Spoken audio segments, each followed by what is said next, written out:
Welcome into the predictions for NXT Heatwave. This is our 27th take. That's why I'm talking first instead of Kurt, because he can't just figure it out this evening, but I can. So here we are to give you everything that's coming up this weekend for NXT Heatwave.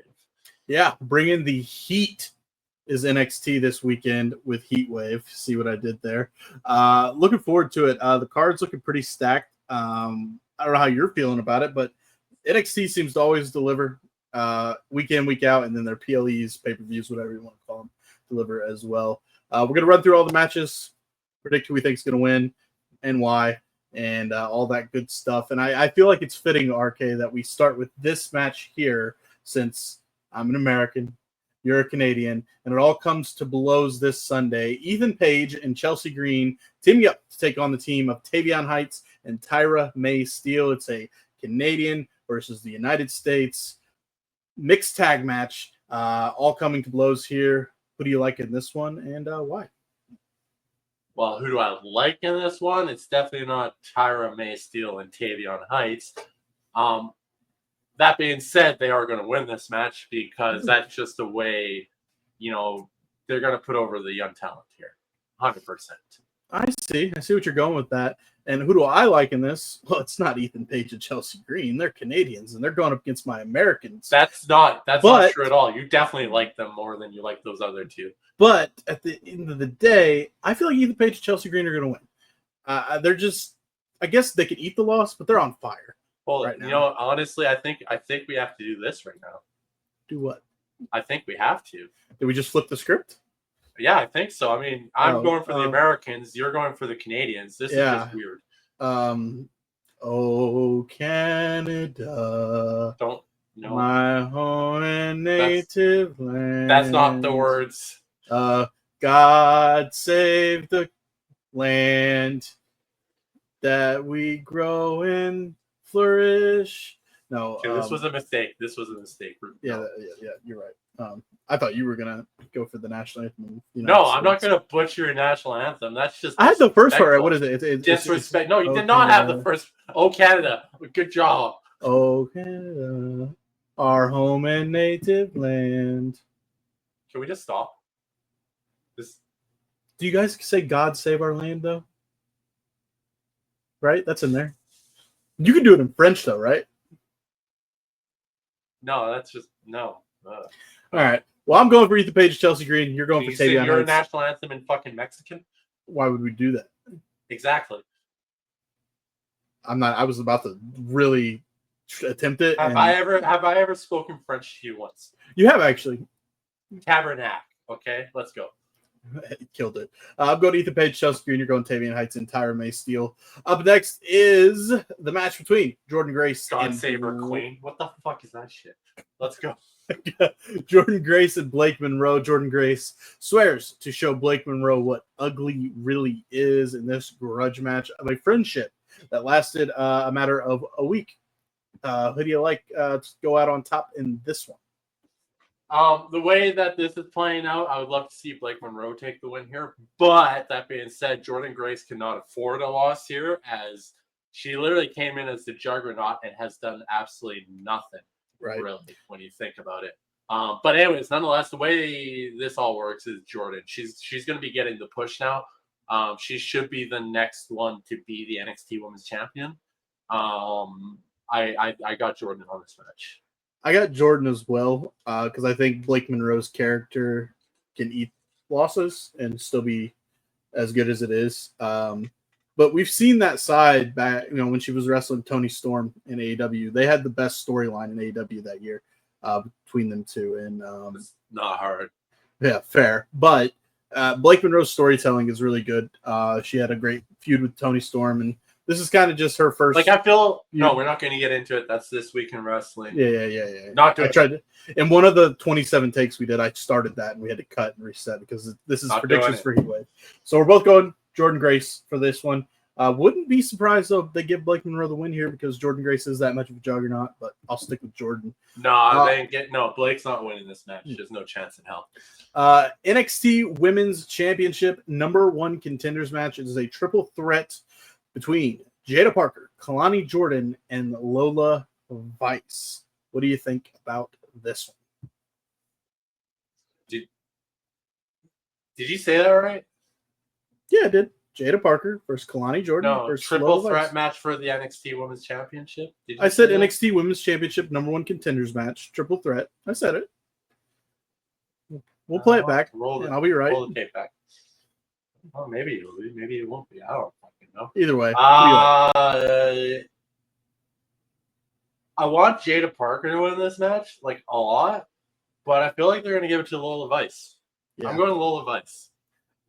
It's hard not to go. Lola's been getting a big push from the AAA match she had, and Jada hasn't really done anything wrestling wise. She's just kind of been backstage chilling, talking her shit. Lola's getting the push to the moon, and yeah, I'm rocking with Lola Vice too. So we agree on that one. Now, the TNA Knockouts Championship match. It is a triple threat. The champion, JC Jane, defending against Masha Slamovich and Ash by Elegance. Yeah, we just finished watching NXT, and you said, I think she loses here, but she doesn't. I think both TNA titles are going to go back to TNA at Bound for Glory, their biggest show of the year. That being said, I do have JC Jane retaining. Guess you can maintain the title if you retain it, so it does work. I got JC Jane champion winning this match, retaining the TNA Knockouts World Championship. But that being said, outside of the main event, which I would have to assume is going to be Ova and Javon, I have this being one of the matches of the night. Yeah, it could still show. And you got to think Masha's kind of going to be there solo, where Ash by Elegance, she'll have the Elegance brand. JC Jane will have Fatal Influence. There'll be some shenanigans involved in that. But when you mentioned that you think both titles would change hands at Bound for Glory, it kind of made more sense to me because they lost, it's been a rough road for TNA in their titles. So winning it at Bound for Glory, both of them, that's a good feel-good story. I'll go with JC Jane as well. And it makes me wonder if JC will lose the NXT Women's Championship before Bound for Glory. And then I don't see that happening either. I just looked at it as going into Bound for Glory, JC's defending it, and this is all she's got now is the TNA Championship, and that's all she's holding on. So she's going to fight as hard as she can to keep it. I don't know. Just trying to write a story in my head, but you could just have. They're gonna focus on the TNA title as the story for her going into that match. Then when she loses it, Jordan Grace is going to go after the title, and then that's when it'll change hands. All right, there we go. Booking 101 right there. Both of us going with JC Jane to retain. The NXT Tag Team Championships are on the line. Hank and Tank defending against Dark State. We will not know the two members of Dark State for that match until the match itself starts. Who are you looking at in this? And let me ask this: who do you think is going to represent Dark State if you had to choose as well? If I had to choose that, I gotta say it's going to be Saquon and Dion. Yeah. I want to believe that Hank and Tank would retain, but I think with Dark State right now, they got to give them the push to the championship, and I can definitely get behind Dark State winning this match and taking the championship home. Yeah. Because you don't want Dark State behind you, that's for sure. I think the build for Dark State to win the titles makes sense as well. And it may be Saquon and Dion, but I could see it be Dion and Osiris as well. You don't have I'm not even going to mention his name because he's been a little different recently. But what are you talking about? He's been fucking cooking. Cutler's been cooking. You were fucking like, this guy can't cut a promo. He heard me. Man, did he prove you wrong?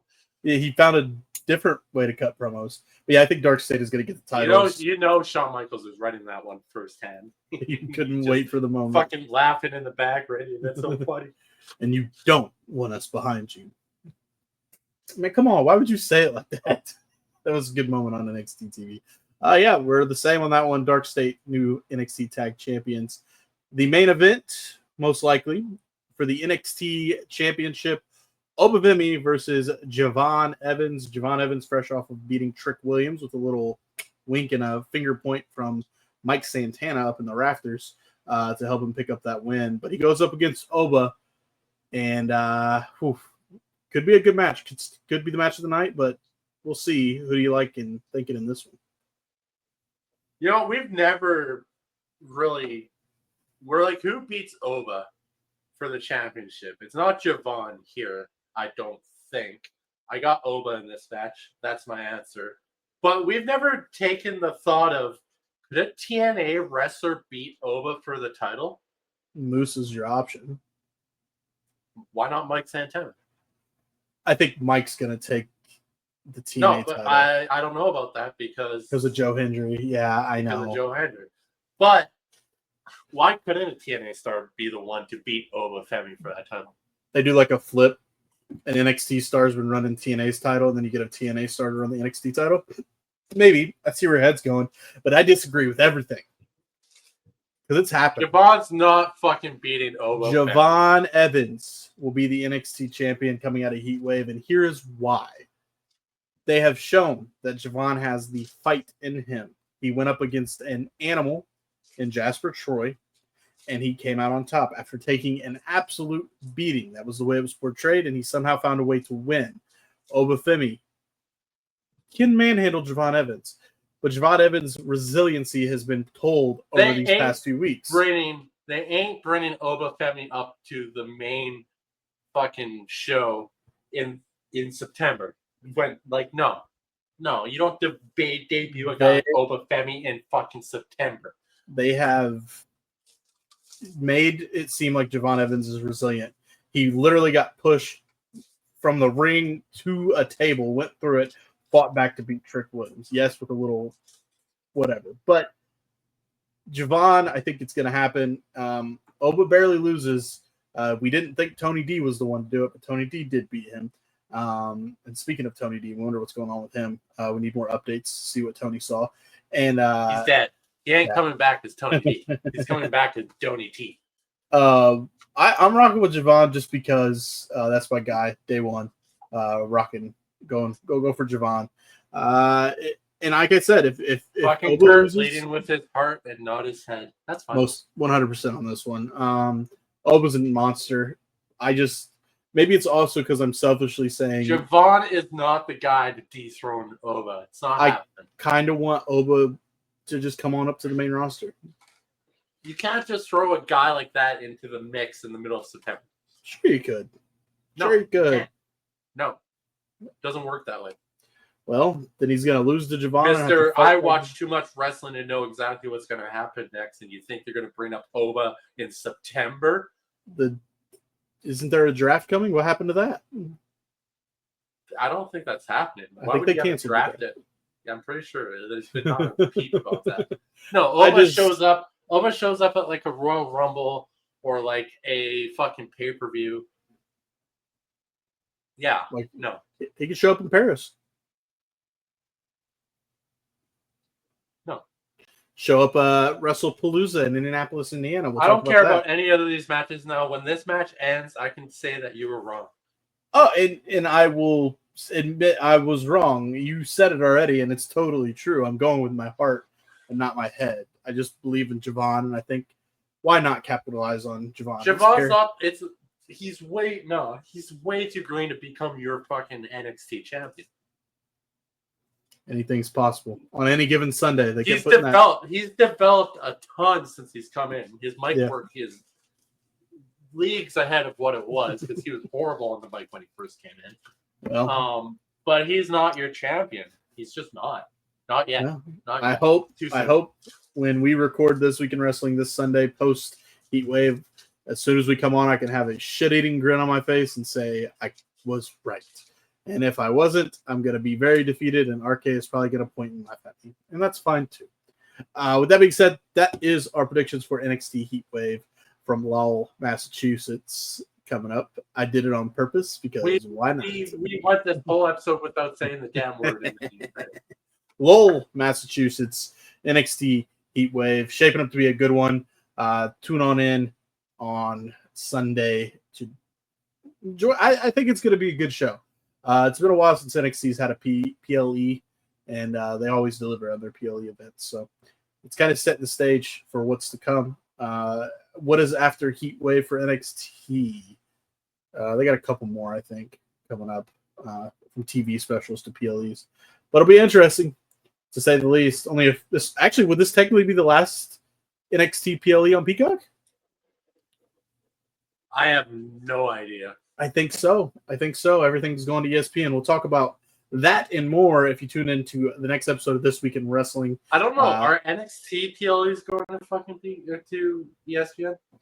Yeah, I think so. I think all the archives and everything will go. So, yeah, but that's it for the NXT predictions. If you want to hear us talk more about the move that WWE has made to ESPN and their PLEs, they've pushed it sooner. Clash in Paris will be the final PLE on Peacock for the WWE, and then everything goes to ESPN. The archive and whatnot will go. We'll talk about all that on episode 60 of This Week in Wrestling, which is coming up. RK, any final words about NXT Heatwave before we wrap this one up? No, I was just looking at something. The Peacock deal always ended at the end of August, so I don't know why people are complaining, but we'll get into that on the weekend. No, Heatwave. NXT continues to be the most consistent wrestling show on all of TV of all the companies. You cannot argue that. They put on banner shows every week. I know that for a fact because Kurt doesn't look at his phone and Snapchat and Facebook for the whole show, so it's got to be good. But yeah, no, I'm piped. I'm pumped. I'm piped and pumped for this. I don't know what pipe means, but I started with it and now I'm going. Well, that's a Cutler Jamesism right there. Laying that pipe all night long. All right. With that being said, we'll talk to you in the next one. It's not weird. It's not. Yeah. We're gonna wrap this one up on that note. Great. You totally ruined it. I wanted you to just cut it off right there, but that's okay. Well, I mean, we're already behind the 8 ball here, so yeah. Talk to you in the next one. Peace.